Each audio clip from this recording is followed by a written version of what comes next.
ഇതിനകത്ത് ചുരുക്കമായിട്ട് പറയുന്ന കാര്യം എന്ന് പറയുന്നത്, കോടതി വിധി എന്ന് പറഞ്ഞാൽ രാവും പകലും ഉറക്കത്തിലും വിളിച്ചു പറയുന്നവരായ ആളുകള് അവർക്കെതിരായിട്ട് കോടതി വിധി വരുമ്പോൾ അതിനെ അംഗീകരിക്കാനായിട്ട് വൈമനസ്യം കാണിക്കുകയാണ്.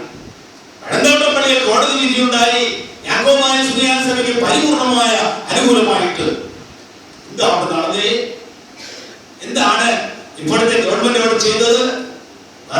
ഉപതെരഞ്ഞെടുപ്പ് കഴിഞ്ഞിട്ട് ആളുകളെല്ലാവരുടെയും വോട്ടിംഗ് എല്ലാം പൂർത്തിയായത് കണ്ടു കഴിഞ്ഞപ്പോൾ അടിയിട്ട് തിരുമ്പി. ഞാൻ വെറുതെ പറഞ്ഞല്ല, ചുമ്മാ പറഞ്ഞല്ല. സുറിയാനി സഭയ്ക്ക് വേണ്ടി മതത്തിന് വേണ്ടി തിരുമേനിയാണ് ഇരിക്കുന്നത്. അകാരണമായി യാതൊരു പ്രകോപനവും കൂടാതെ അവിടെ ഈ സർക്കാരിന്റെ പോലീസ് വിശ്വാസങ്ങളെ തല്ലിച്ചതയ്ക്കുകയാണ്.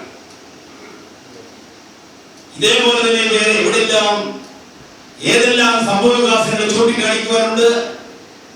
ഈ സെമിത്തേരികളുടേതായ അവകാശം ഈ പള്ളിയുടെ പിതൃസ്വത്ത് അവകാശമാണ്, ഞങ്ങളുടെ പിതാക്കന്മാരുണ്ടാക്കിയിട്ടുള്ളതാണ്, അവകാശമാണ് കോടതി അംഗീകരിച്ച് തന്നിരിക്കുന്നത്. അത് കോടതിയെ അംഗീകരിക്കപ്പെട്ടതായ അവകാശമാണ്, ഔദാര്യമല്ല. അത് കോടതിയിൽ നടപ്പാക്കുന്നതിന് ഏത് കാര്യങ്ങൾ എന്ത് ചെയ്യണമെന്ന് ചില ഉദ്യോഗസ്ഥന്മാരൊക്കെ വിചാരിച്ചു കഴിഞ്ഞാല് ഒരു സർക്കാരിന്റെ നയങ്ങളെ പോലും അട്ടിമറിക്കുവാനായിട്ട് കഴിയും.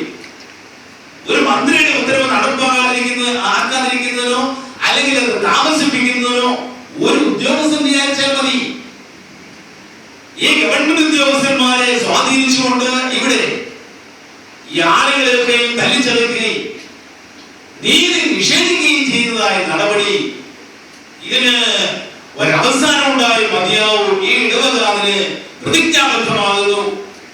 ഞാൻ ഒരിക്കൽ കൂടി പറയട്ടെ, പീഡകളുടെ നടുവിൽ കൂടി ഈ 20 നൂറ്റാണ്ടുകള് ഈ സുറിയാനി സഭ വളർന്നു വന്നുവെങ്കിൽ ആ പരിശുദ്ധ പിതാക്കന്മാരുടെ മധ്യസ്ഥ വഴിയായി നമ്മുടെ വിശ്വാസ തീഷ്ണത വഴിയായി ഈ വിശ്വാസത്തിൽ തന്നെ ഇടവക മുന്നോട്ട് പോകുമെന്നുള്ളത് കുറെ കൂടി ദൃഢമായി തറപ്പിച്ച് ഈ അവസരത്തിൽ പ്രഖ്യാപിച്ചുകൊള്ളു. യാതൊരു വ്യത്യാസവും ഉണ്ടാകില്ല. ഞാനിവിടെ ബഹുമാനപ്പെട്ട ഓർമ്മിച്ചതുപോലെ ഞാനിവിടെ റോഡിലിരുന്നു, സത്യമാണ്. അന്നെ സീനിയർ മെത്രാപ്പോലീത്ത തിരുവേദിയിരിക്കണമെന്ന് കുർബാനയിലാണ്. രാവിലെ 10 മണിക്ക് ഇവിടെ വന്ന് കുർബാന ചൊല്ലി വീണ്ടും അവിടേക്ക് പോയി. തുടർന്ന് ഇവിടെ ചർച്ചകൾ നടന്നു, ഇന്റലിജൻസ് വിഭാഗം വന്നു, പോലീസിന്റെ സ്പെഷ്യൽ സ്ക്വാഡ് വന്നു, ഇവരോടൊക്കെ മറുപടി പറഞ്ഞു. കളക്ടറേറ്റിൽ കോൺഫറൻസ് വെച്ചു 3 തവണ. കള്ളങ്ങൾ മാത്രം പറയുന്ന വിഭാഗം, ആ കള്ളം മുഴുവൻ വിശ്വസിക്കാനിരിക്കുന്ന ഉദ്യോഗസ്ഥ വൃന്ദം ഈ സഭയ്ക്ക് നീതി നിഷേധിക്കപ്പെടുന്നത് നമ്മുടെ കൂടുതലായ വളർച്ചയ്ക്ക്, കൂടുതലായ പുരോഗതിക്ക് വേണ്ടിയാണ് എന്നുള്ളത് നിങ്ങൾ അറിഞ്ഞ് ആശ്വസിച്ചുകൊള്ളുക. അത്രമാത്രമേ ഈ സമയത്ത് പറയുവാനുള്ളൂ. ഈ നീതി നിഷേധത്തിന് ഈ ഇടവകയുടെ സന്താനമായ ഉണ്ണിശ്ലോകനായ മിഖായേൽ മാർ ദിവനാസ് സിനിമയുടെ ആത്മാവ് നമ്മുടെ കൂടെയുണ്ട്. ഈ വേദവിദ്യകളുടെയും ശീഷ്മകള് ഇവരുടെ പേര് കേൾക്കുമ്പോൾ തിരുമേനിക്ക് വലിയ അസംഖ്യ പോലെ നിർത്ത് എന്ന് പറഞ്ഞിട്ട് കുറെ ഭാഷ പറയുന്നത് പറയുന്നില്ല. നിർത്തണ എന്ന് പറഞ്ഞിട്ട് കുറെ ഭാഷ പറയും. ആ ഭാഷ ഇപ്പോഴും പറയാൻ കൊള്ളുന്നില്ല. അത് ആരും തിരുമേനിയുടെ വിശ്വാസ വീര്യം, തിരുമേനിയുടെ പോരാട്ടത്തിന്റെ വീര്യമതായിരുന്നു. വടക്ക് മുതൽ തെക്ക് വരെയുള്ളതായ മെത്രാപേക്ഷി വിഭാഗത്തിന്റെ പേടി സ്വപ്നം ഈ ഒരു പേര് കേൾക്കുമ്പോൾ മാത്രമേ ഈ വിഭാഗം ഒന്ന് ഞെട്ടിപ്പോകുള്ളൂ. മറ്റാരുടെ പേര് കാര്യമാർ ദിവനാസം കേട്ടുകഴിഞ്ഞാൽ ഞെട്ടിവരയ്ക്കുന്ന ആ മെത്രാപേക്ഷി വിഭാഗം. ഇത് ഓർത്തഡോക്സ് സഭയിലൊക്കെയാണ് പറയുന്നത്. അതിനെക്കുറിച്ചൊക്കെ വിശദീകരിക്കണമെന്നുണ്ടെങ്കിൽ ഒത്തിരി സമയം എടുക്കും. സ്വന്തമായി ആരാധനയില്ലാത്തത് ഒരു സഭയല്ല, സ്വന്തമായി വേഷവിധാനം ഇല്ലാത്തതായ സഭ, അതിനെ സഭയിൽ കളിക്കാൻ പറ്റുകയില്ല. സ്വന്തമായിട്ട് മേൽവിലാസമില്ലാത്ത വല്ലവരുടെയും കടമെടുത്തിട്ട്, വല്ലവരുടെയും കുപ്പായം കടമെടുത്തിട്ട് അതിന്റെ ആകൃതിയിൽ തയ്ച്ചിട്ടുണ്ട് ആരാധന ഉപയോഗിക്കുന്നതായ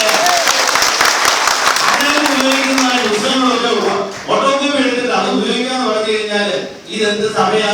ഇതിനേക്കാൾ വേറെ സഭ നമ്മുടെ പ്രത്യക്ഷ സഭ. ഏതുമേലും ഒരു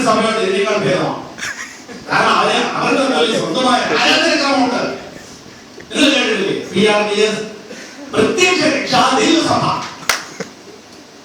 അതിന് സഭയെ വിളിക്കാമല്ലോ.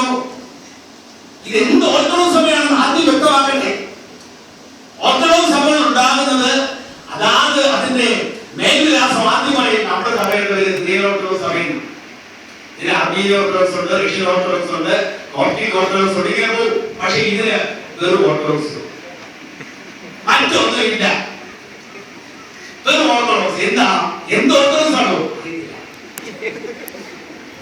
അതിനിടയ്ക്ക് വേണ്ടി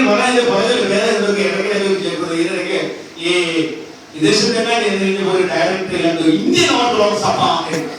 ധൈര്യമുണ്ടെങ്കിൽ ആ പേര് ഈ കേരളത്തിൽ ഉപയോഗിച്ചിട്ട് സ്വന്തം മേൽവിലാസം തെളിയിക്കട്ടെ, സ്വന്തം മേൽവിലാസം തെളിയിക്കട്ടെ, സ്വന്തമായ ആരാധനക്രമം ഉണ്ടാക്കട്ടെ.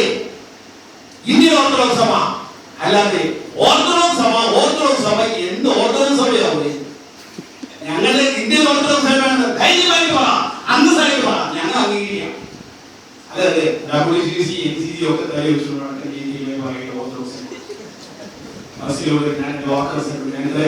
ആവേശമായിട്ട് പറഞ്ഞത് എന്റെ ഒരു വിലക്കേറിയതായിട്ട് കണ്ടാൽ ഈ കാര്യത്തിൽ ഈ സെമിത്തേരിയുടെ അവകാശത്തിൽ യാതൊരു വിട്ടുവീഴ്ചയും ഈ പള്ളി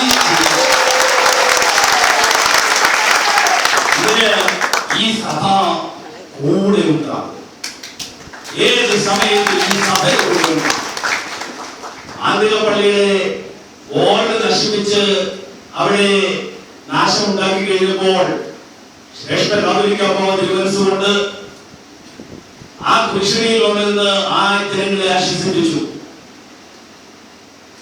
ബാവ തിരുമനസ്സുകൊണ്ട് പറഞ്ഞത്, ഇവിടെ ഈ കുരിശടിയൊക്കെ തകർക്കുന്നു, അല്ലെങ്കിൽ ഇവിടെ ഈ പള്ളികളൊക്കെ തകർക്കുന്നു, ഒരേ കിലോമീറ്റർ അപ്പുറത്തോട്ട് മാറി കഴിഞ്ഞാൽ കാതോലിക്ക സെന്റർ എന്ന് പറഞ്ഞിട്ട് കുറെ ഉണ്ട്. ചിലപ്പോ അത് അടുത്ത രാത്രി കഴിയുമ്പോൾ അവിടെ കാണാതെ വരും. സഭയ്ക്ക് മഹാഭൂരിപക്ഷമുള്ളതായ ഉളന്തുരുത്തി, പിന്നെ കോതമംഗലം, ഇങ്ങനെയുള്ളതായ സ്ഥലത്തൊക്കെ അത്യാവശ്യം നിന്നുപിടിക്കേണ്ടിയിട്ട് കാതോലിക്കന്റെ സെന്ററുകൾ ഉണ്ടാക്കിയിട്ടുണ്ട്. ഒരു വാക്ക് പറയണമെന്നില്ല, ഒരാംഗ്യം ശ്രേഷ്ഠ കാതോലിക്ക ബാവാദികളുണ്ട് ഈ സഭയിൽ. പ്രാദേശിക ഒരാംഗ്യം കാണിച്ചാൽ ഇന്ന് രാത്രി കൊണ്ട് ഈ പറയുന്ന അനധികൃതമായിട്ട് പടുത്തുറത്തിലുള്ളതൊക്കെ താഴെ വീഴും. ഈ പറയുന്ന ആരും ചിലപ്പോൾ ആ സമയത്ത് പോകുന്നത് കാണുന്നു. അപ്പോൾ ഞാൻ പറഞ്ഞല്ലോ, വോട്ട് ബാങ്ക് ഉള്ളത് മാത്രമല്ല, വോട്ട് ബാങ്ക് ഉള്ളത് വേറെയുണ്ട്. ആ വോട്ട് ബാങ്ക് പ്രതികരിക്കും, ശക്തമായി പ്രതികരിക്കും. ഈ തെരഞ്ഞെടുപ്പിൽ ഈ സംഭവത്തിൽ ശക്തമായ പ്രതിഷേധം അറിയിക്കുന്നു, ഇടവുകളുള്ളതായ അനുഭവം അറിയിക്കുന്നു, പിന്തുണ അറിയിക്കുന്നു. എല്ലാവരെയും ദൈവം